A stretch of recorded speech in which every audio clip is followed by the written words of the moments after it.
Good afternoon.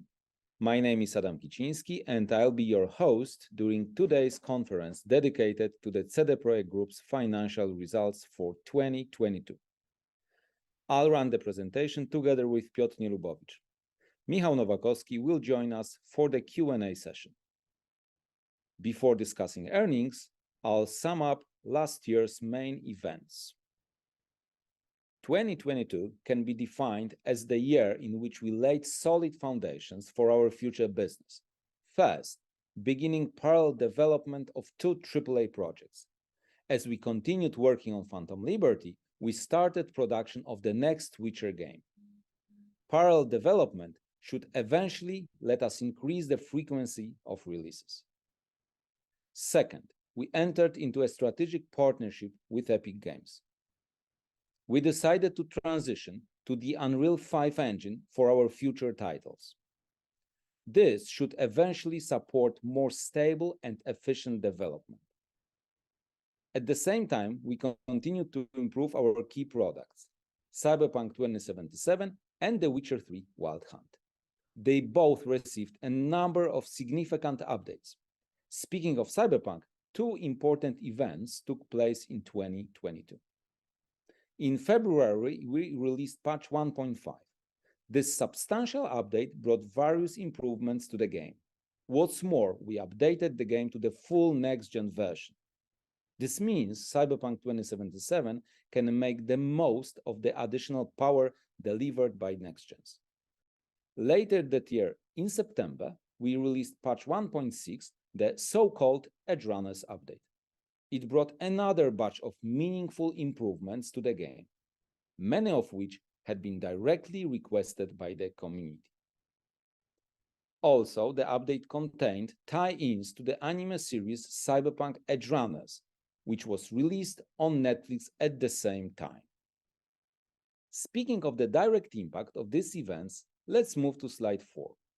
Analyzing the Steam reviews, there is a clear increase in positive ratings at the beginning of the year when patch 1.5 was released.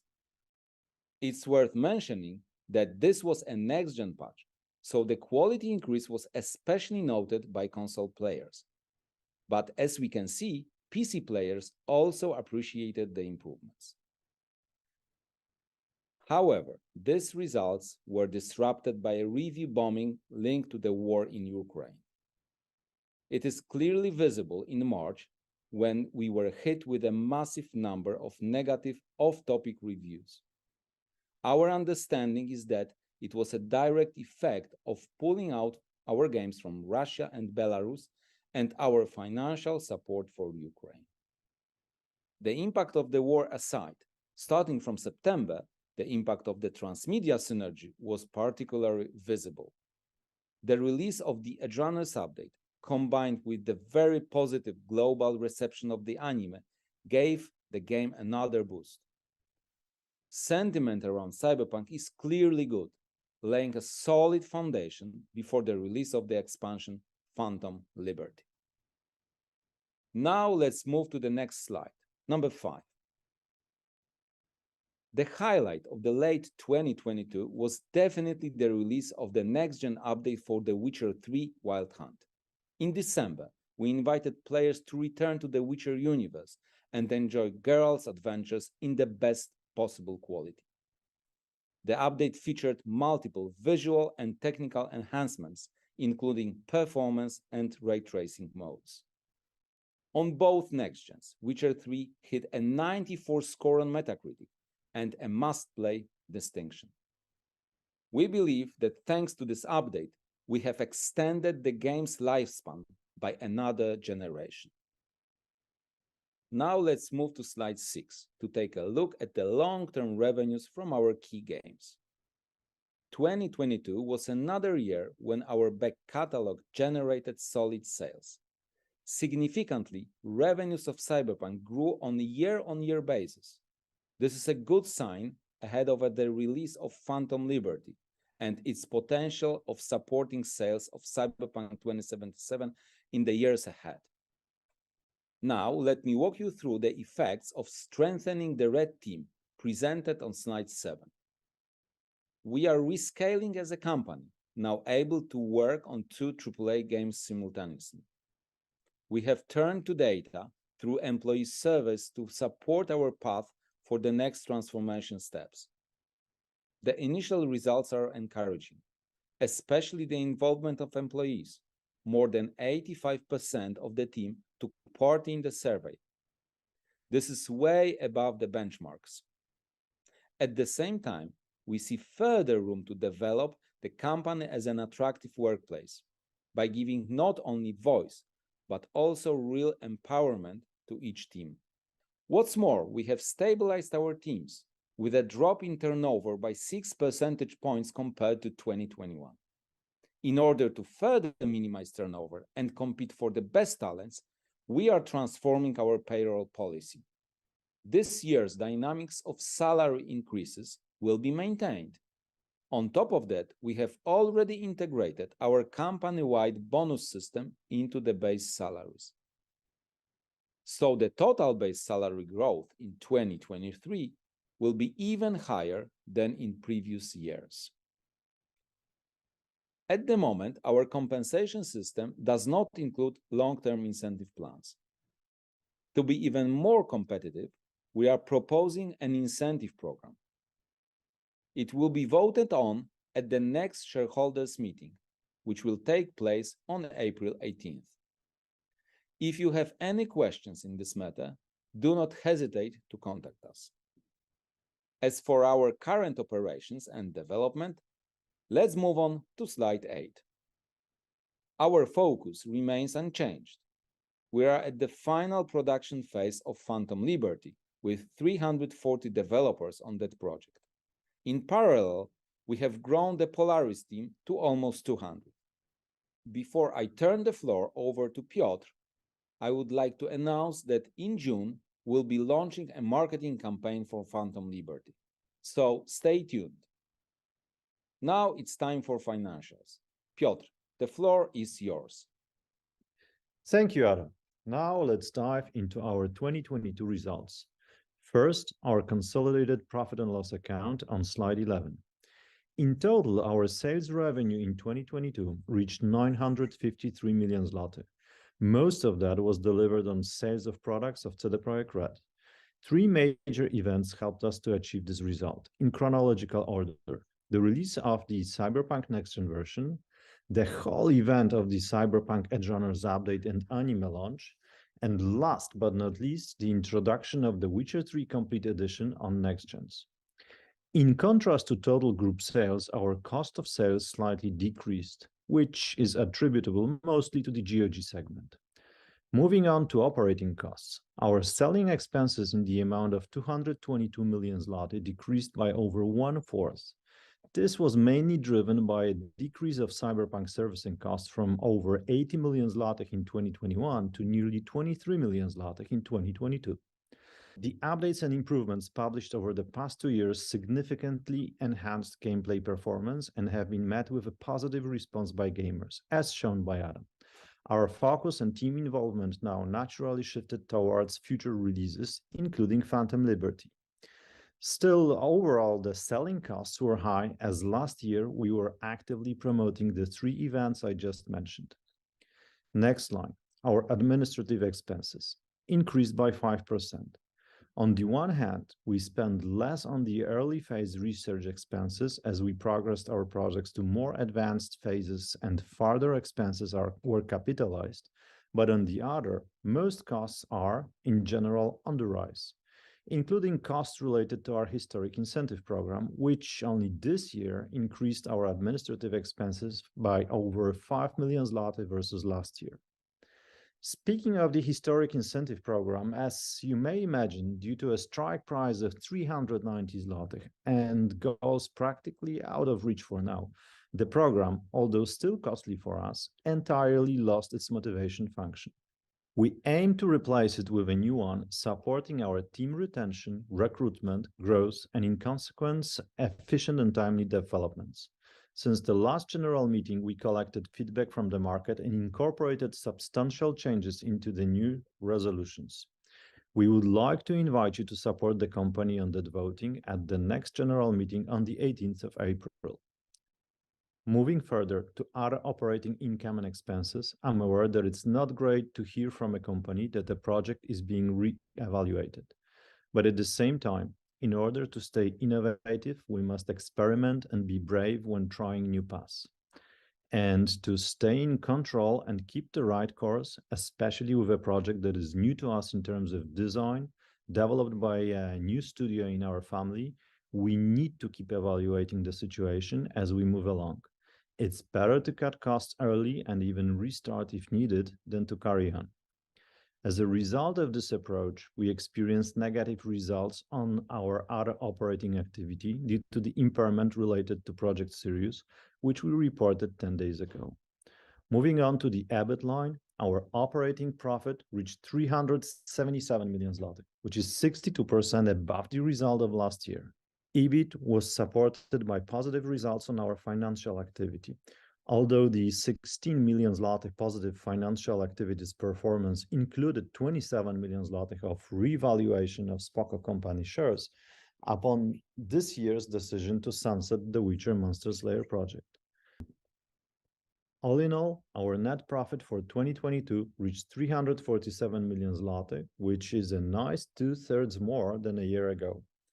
Most of the result was delivered by CD PROJEKT Red segment. However, unlike last year, GOG also delivered over 5 million zloty of net profit for the group. What is also worth mentioning is that the net profitability of the group for this year exceeded 36%, and for CD PROJEKT Red alone, it was even close to 44%. Let's now move on to the next slide, number 12, our consolidated balance sheet. Over 2022, our balance of expenditures and development projects increased by 123 million zloty. This figure represents the balance of new expenditures and development projects for the period, 262 million zloty, less the amount we've recognized as costs for the period in the amount of 139 million zloty. The latter includes impairment related to Project Sirius and one-time amortization of our expenditures related to Cyberpunk Edgerunners. As usual, I'll come back to expenditures on our new developments in a moment. Our property, plant, and equipment position increased by 25 million zloty, mainly due to our investments on the Warsaw campus and acquisition of office equipment.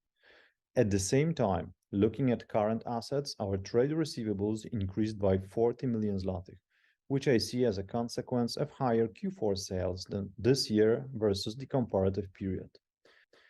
At the same time, the other receivables line item decreased by 55 million zloty.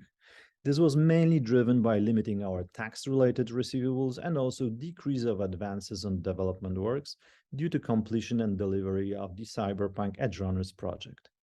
And last but not least, the total value of cash, deposits, and treasury bonds included in the three items marked with an asterisk is summed up under the table and totals 1,091 million zlotys as of the end of 2022. I will walk you through our main cash flow drivers in a moment. Let's move on to the second part of the balance sheet, slide 13. As of the end of 2022, our group's equity had a value of over 2 billion zloty and grew by nearly 140 million zloty, driven by our profit for the period. But what is also reflected here is that during 2022, we shared over 200 million zloty with shareholders, half-half by way of share buyback and dividend payout. Another noticeable change among the liabilities section involved the liabilities themselves, which decreased by 22 million zloty.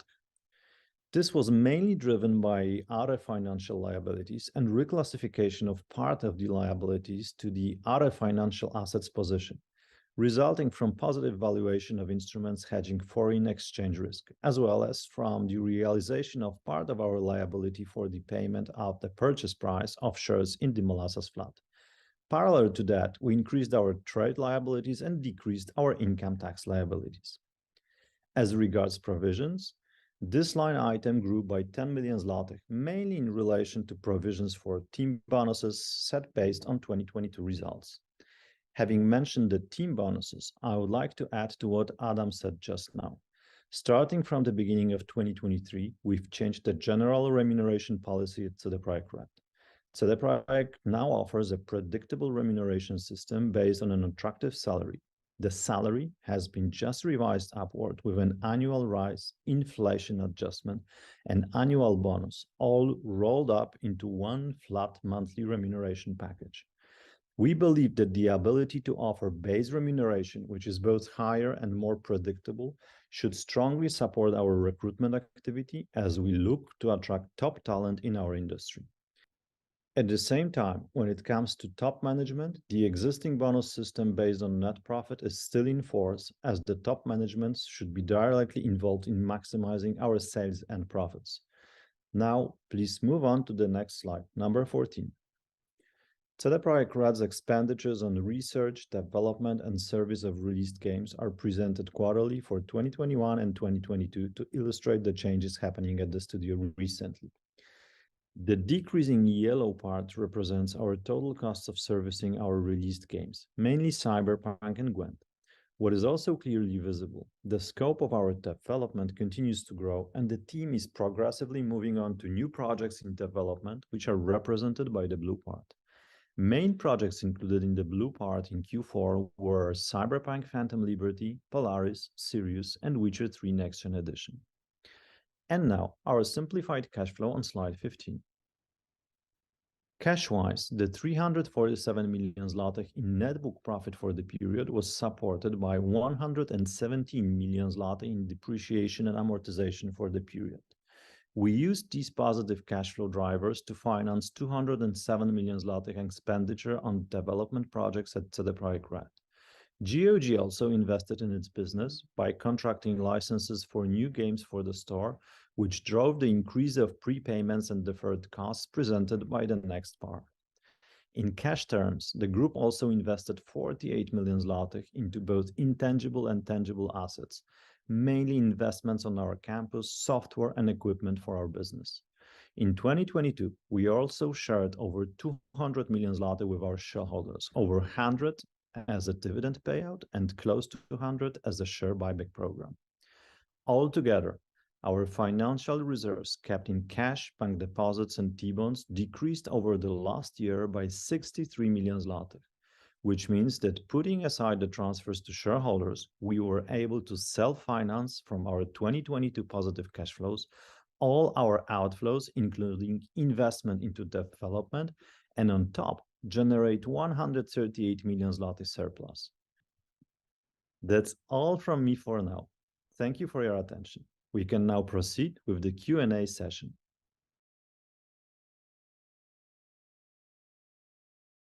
Thank you very much, sir. Ladies and gentlemen, if you would like to ask an audio question, if you've dialed in by telephone, please press star 1 on your telephone keypad. Today's first question is coming from, one second, it's coming from Mr. Omar Sheikh. Sorry, Mr. Omar Sheikh is just disconnected. Alexei Filipov of JP Morgan. Please go ahead, sir.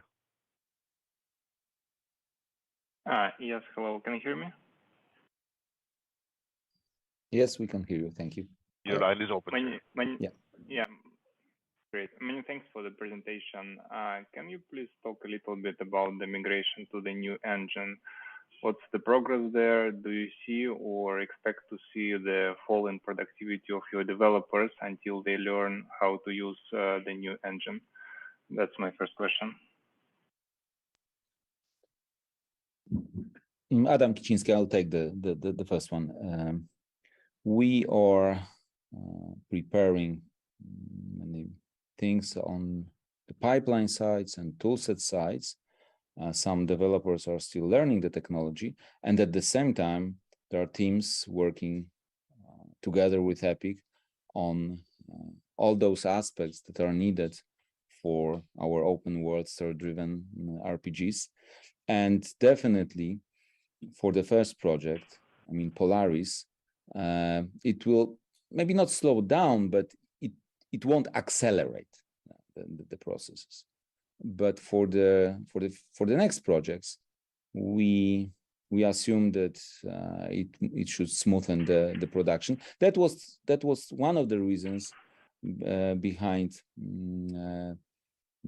saying the strategy that we want to release three big Witcher games within 6 years, starting from the release of Polaris, which is Witcher 4. So yeah. Great. Yeah, that's very helpful. Thank you very much. Another question is on your development costs. What is basically the effective inflation in your development costs? I mean, due to this nice wage indexations that you're doing, how much more this costs for you 1 year of development now compared to last year?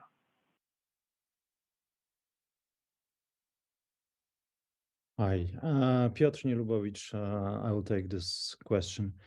So comparing each year's development versus another year is not really giving any substantial update on development inflation, as each year is different. Some years, like the year of completing a big project, like it was in case of 2020, are heavy with some external expenses like external testing or localization, and some others are more focused on our internal works.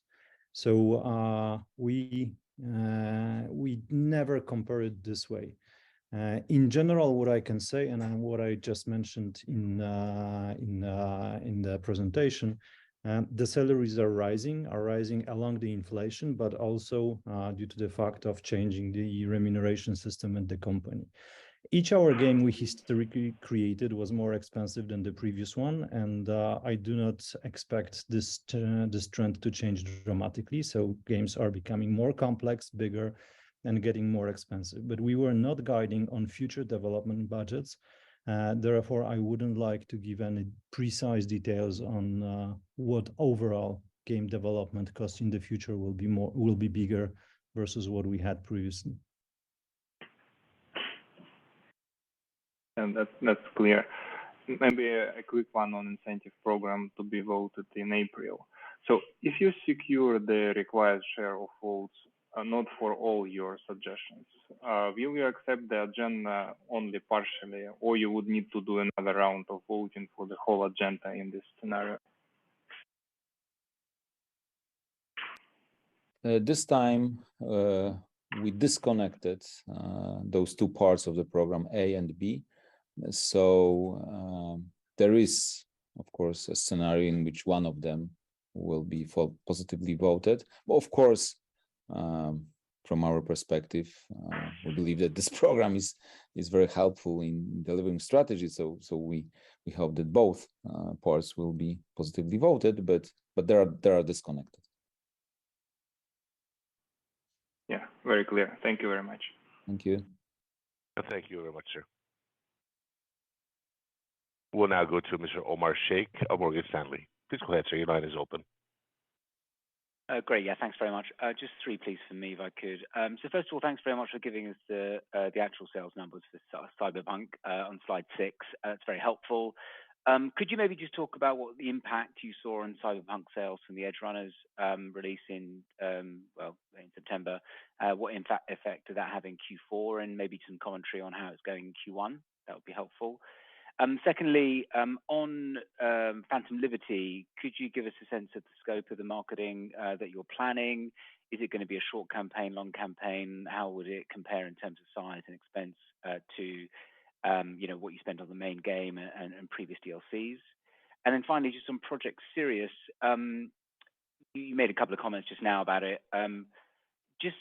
I guess the question here is, what happened? What does it imply about your kind of future, the work you might do with Molasses Flood? What sort of implications should we think about for the long-term kind of development of programs within that studio? Thank you.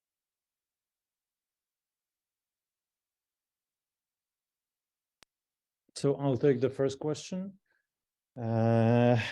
Yeah, so the impact of anime and the whole concept of linking it with the update that was released just before anime was really visible on our sales. We are not publishing precise daily, weekly, or monthly sales. However, it was for us the beginning of the Q4 that was super intense, and that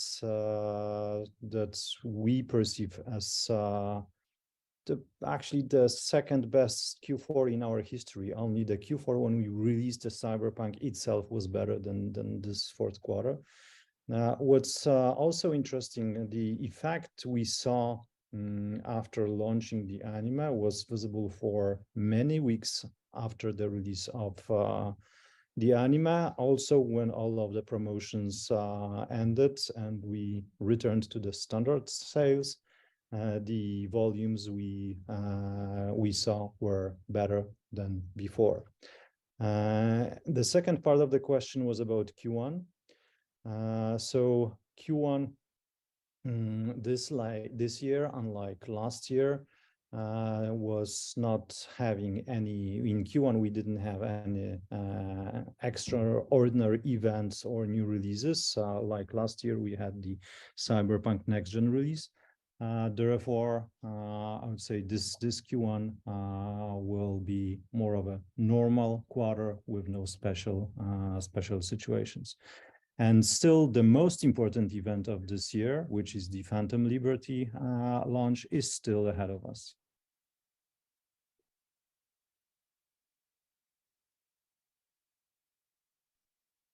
Okay, it's Michał Nowakowski. The second question was, I believe, about the scope of marketing, where we are with planning campaign. I mean, at least that's the way I understood. Feel free to correct me. Okay, I'm assuming that's right. correct. Yeah, that's right. Okay. So when it comes to scope of marketing, I mean, as Piotr already mentioned, Phantom Liberty launch is the biggest event for us this year. So it's going to be significant, but obviously, significant to the scale. Do not expect a campaign that's going to be comparable to the launch of a completely new AAA game, obviously. But it is a very important event for us, and I can say we are. And have been for a while, as a matter of fact. I mean, planning a campaign is not something you do, over a weekend or two. So we've been talking about it for a while now, and I believe we mentioned just today that we're going to start talking more about Phantom Liberty in June this year. So expect more news coming around that time frame. But for now, we have to be a little bit more patient. Thank you. And Adam Kiciński here, and we'll be announcing more details regarding our planned activities fairly soon. So we will add some color about what is planned for June. And regarding Sirius, well, as we expected questions, please let me sum up everything we want to say at this point about it. Sirius is a code name for a project carried out by the Molasses Flat, a Boston-based studio which joined the CD Projekt Group in 2021. So this is a project which is, I would say, in-sourced. It's also new to us in terms of design and format. For those reasons, it's very different from the big productions we are known for.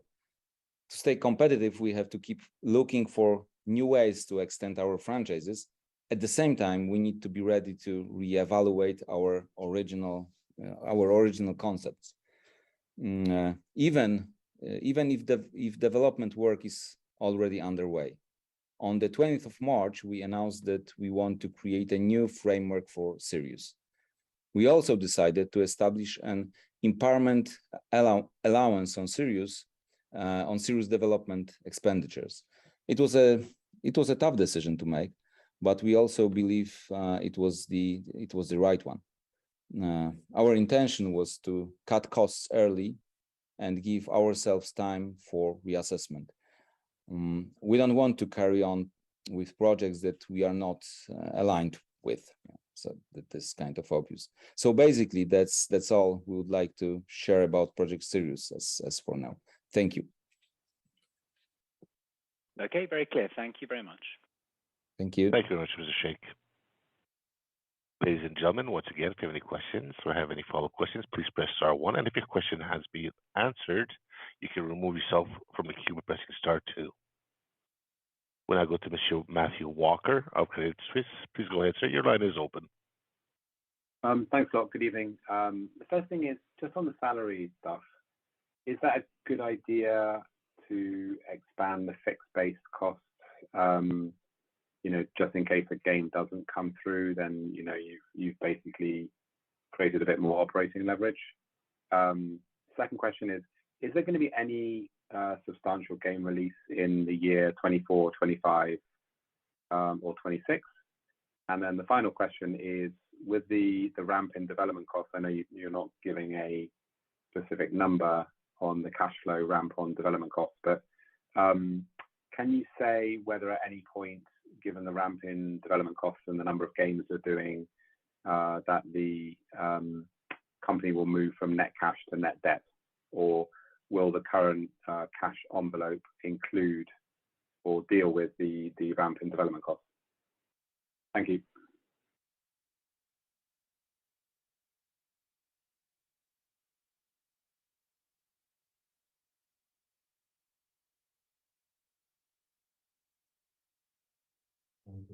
So the first question was about salaries.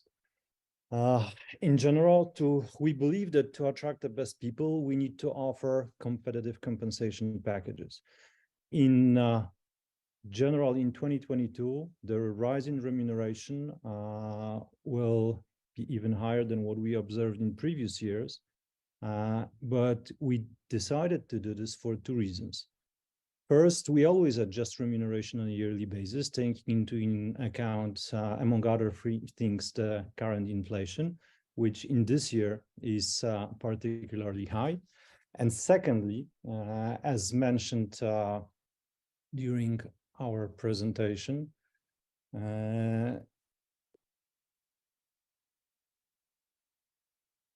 in January, we remodeled the whole compensation package in order to be able to present to our employees clear salary package that they can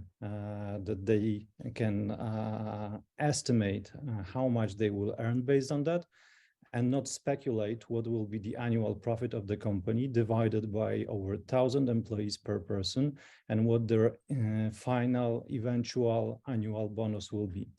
We decided for more direct communication on that, which can be done only in case of offering flat salaries. And especially right now, we believe that was a perfect moment to adopt this change.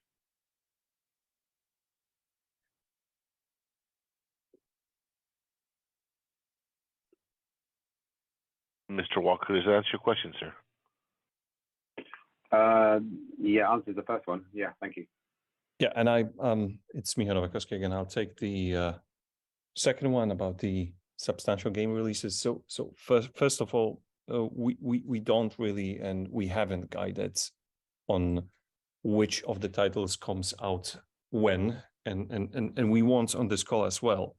What I can say is we're totally committed right now from the publishing revenue perspective and fully focused on delivering the Phantom Liberty this calendar year, and again, come June, we're gonna start talking more about that, and you'll learn more.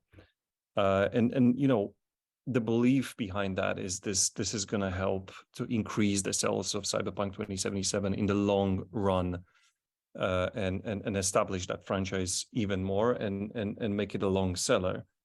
We've done it in the past with The Witcher 3, and this is the effect we're looking for with Cyberpunk, and this is where we are focused. This is what we're talking about, and there's a lot of other things we're focused on right now, like preparing for the Boston hub, and the Polaris is in the full development, but we honestly cannot and do not want to guide on specific releases in specific years. 24, 25, or 26. We'll talk about those things when we are ready.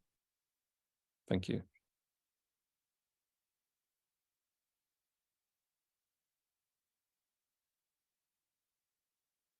And I'll take the third one. The third question was about financing development costs, as far as I remember, and whether we are considering to move to negative net cash position.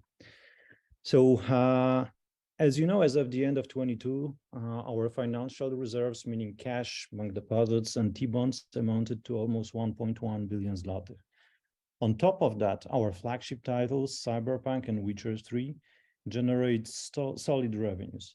Next-gen editions of both games, and with next-gen editions of both games, and with Phantom Liberty expansion coming out this year, we believe the stream of revenues will be strong in the coming years. And at the same time, in recent years, we were self-financed, and we would like to continue with this approach also moving forward. Thank you. Thank you, sir. Ladies and gentlemen, once again, if you have any questions, please press star one. We'll now go to Mr. Thomas Rodak of BOS Brokerage. Please go ahead. Yes, hi, good afternoon. I just want to make sure I understand the new remuneration system correctly. I understand that you now the salary will include the bonus, and it means that the bonus is currently not related to the results. So you basically are increasing the flat salary, but getting rid of the bonus at all for developers. And the second question on motivation program and on the target, financial target. Could you just elaborate more on how do you construct the financial targets? Does it somehow account for your publishing pipeline?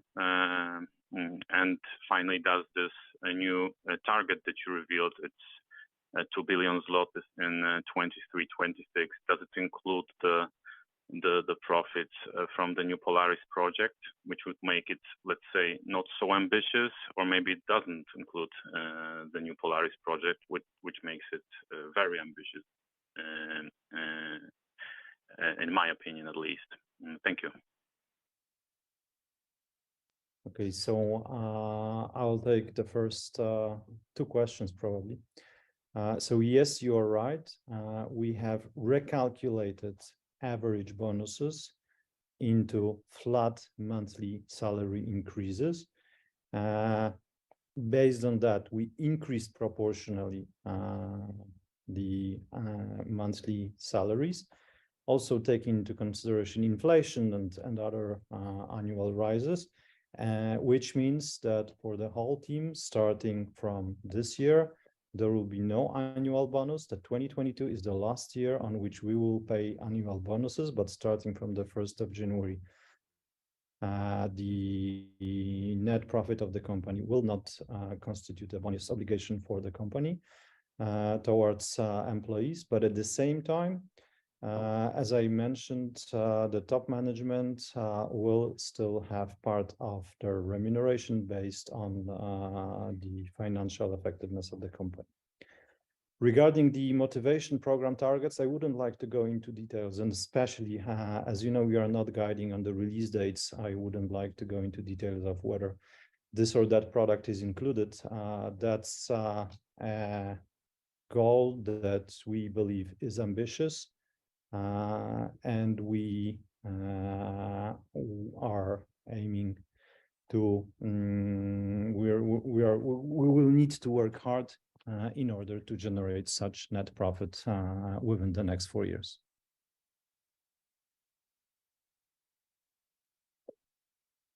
Thank you. Thank you very much, Mr. Rodak. As we have no further audio questions, I turn the call back over to the organizers to deal with the questions coming from webcast questions. Thank you very much.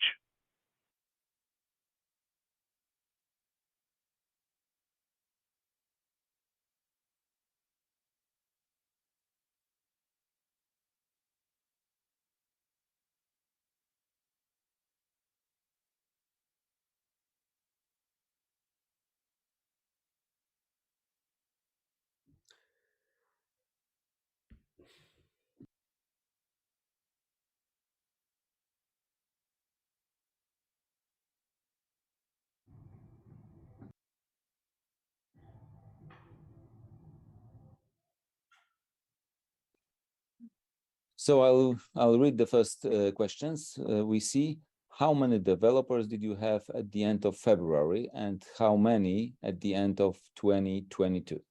How many would you like to have at the end of 2023? Piotr, do you have those numbers precisely?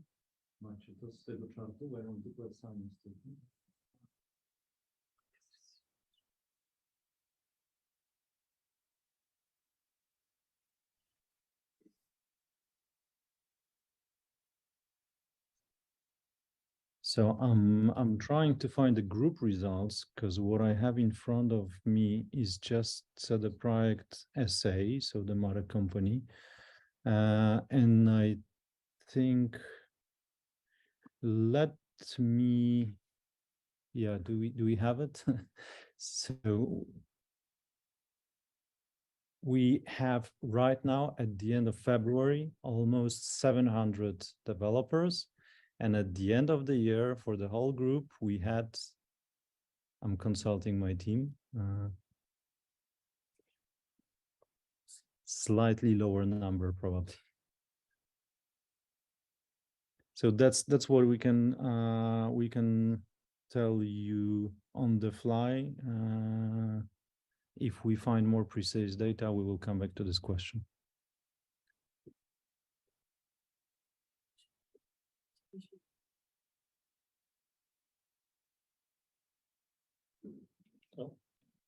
So I'll take the second one. What do you see on American employee market right now? With all the layoffs in the US tech, it seems it should be easier to find new people. Have you noticed any changes in the last 3 months? Michał, I think you know something about this. I mean, I know and I don't. I mean, we obviously monitor the situation, and we're not. We are fully aware of what's happening in the on the American market, but there's a couple of things. First of all, with our hiring and setting up the Boston hub, we are not in the phase where we would be netting large numbers of people yet.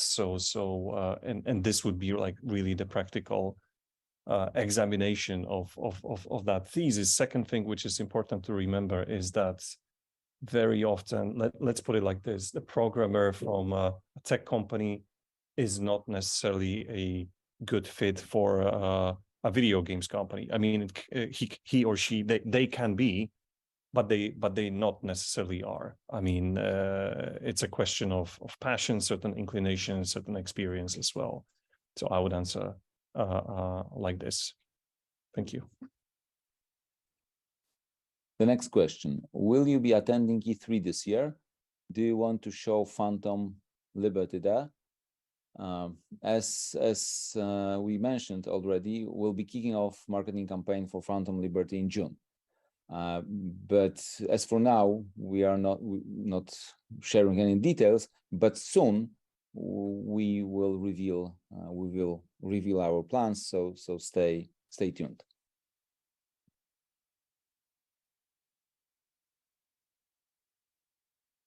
And I can take the next one.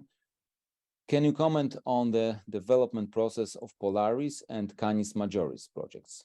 Do you see a write-down risk? No, I don't see any write-down risk. Of course, this is what I see now, but bear in mind that our flagship projects like Polaris or Orion, the situation with them is kind of different. Both of them are our flagship internal production and the very core of everything what we do. So it's hard to imagine that we would decide to not carry on with this developments.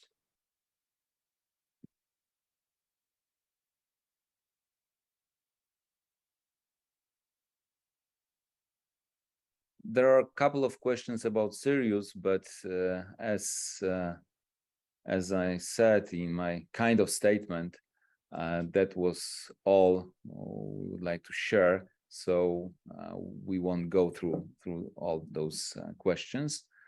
There's a question about dividend. What is your view on this year's dividend? Are you planning to recommend a rate of around PLN 1 per share. No decisions, no discussions were done yet. So of course now we have results, and we'll have this discussion. And once we'll conclude it, if there is any proposition, we'll of course share it with you.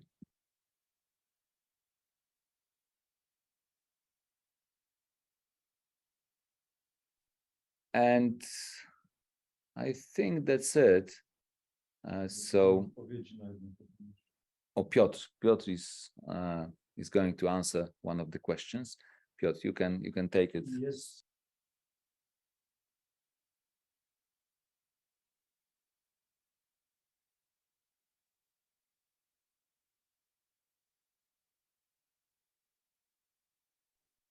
So Piotr is preparing the answer. I can read the question. Cost of products and services sold of CD PROJEKT Red in Q4 2022 amounted to PLN 27.2 million, while in Q2 it was just circa about 18.5 million PLN. Where does the difference come from? Is it additional amortization of Witcher 3 Next Gen? If yes, then for how long will it be recognized?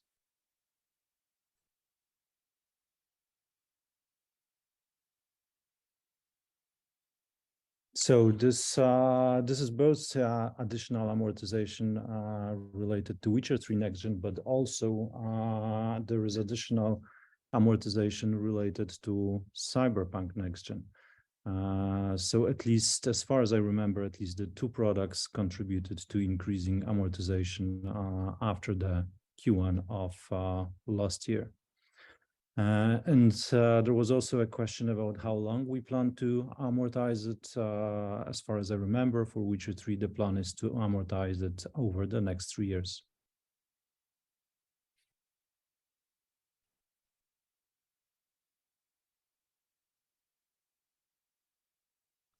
There is one more question. How many developers are expected to work on the next Witcher game by the end of this year? Could it be more than half of your dev workforce? We'll see. We'll see. It's possible. It's possible, but you know, it's a transfer year, so we'll see. But it could be more than half. I can imagine, but maybe end of this year or beginning of the next year. As we have no more questions, I would like to thank you again for joining us today. If you have any follow-up questions, do not hesitate to contact our IR team directly by mail. Have a nice evening. Goodbye. Good night.